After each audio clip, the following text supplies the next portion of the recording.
I grew up in a family that was pretty eccentric. When I was 2 years old, my father and my mother threw over everything to do with our normal life and headed off to South America. I've always felt this deep affinity for the outside. There's something about its moods and its abundance, as it once was, that gripped me to the bottom of my soul. So what have you got in there? Fins, mask. Have you got the research gear ready? This is how you change the world. You build a future you want with all your heart, one that we all need. You prepare thoroughly. You build a team. You engage people, and you never lose your passion. This area really is my spiritual home in the Philippines. This is where the conservation work on seahorses first started globally.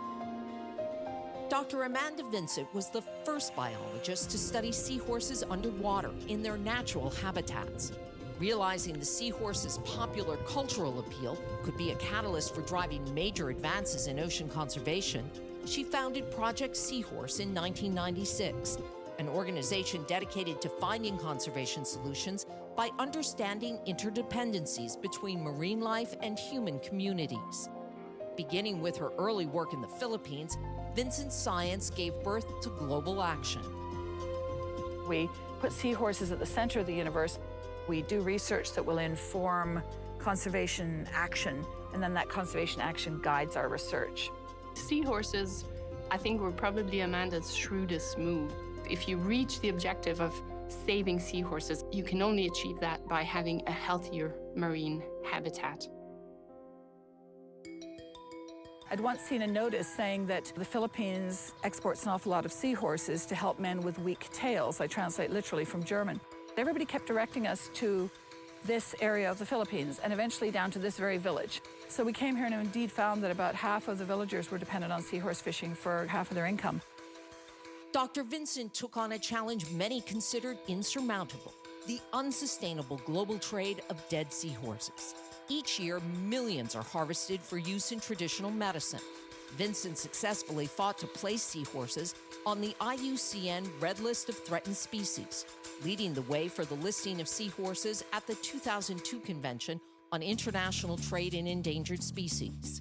Seahorses became the first marine fish to be included in the convention since it was signed. Because of Amanda Vincent, 182 nations are now required to regulate seahorse exports for sustainability. That was an unbelievable watershed in marine conservation. Amanda just made us realize that seahorses were being driven to extinction by unregulated trade and got people to think about fish as wildlife. They're not just a product that's just dried and traded and sold. Amanda and her Project Seahorse team were looking for a country that had a strong marine conservation reputation to help endorse the protection of the trade of seahorses. And so, of course, we accepted wholeheartedly to support her efforts in this area. We were able to show that we can not only help protect the species, but help reintroduce it, and I hope that it will continue for many years to come. Beginning in the waters of Andayan Island in the Philippines in the 1990s, Vincent created a model that has become a guiding light for conservation action: marine protected areas. Many guidelines for global conservation action come from Dr. Vincent's work with local governments and citizens where seahorses live. These areas have since expanded to over 35 protected watersheds around the globe. If you do it right, then that community tells the next all about it, and the next one is easier. That's what's made marine protected areas so common in the Philippines, that villages see the benefits and they want one. When I was a kid, the idea of a reserve in the ocean was crazy. And we're going to be shooting for 30% by 2030, and there's a policy commitment to that. We've got the seahorses flourishing in a well-protected habitat with good commitment from the community in a country that we're working with on a national level that is playing a role in global conservation.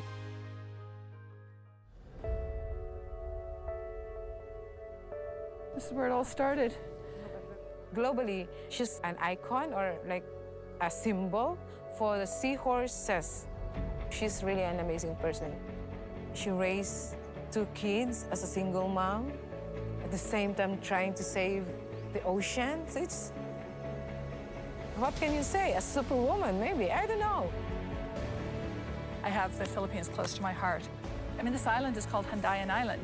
I named my daughter Andaya after this island so that I would always have Handayan and Andaya close to my heart. I think we're really lucky to travel with our mom. If you actually go and see and feel and learn about the environment around you, then I think we have a bigger understanding. I'm very proud of her.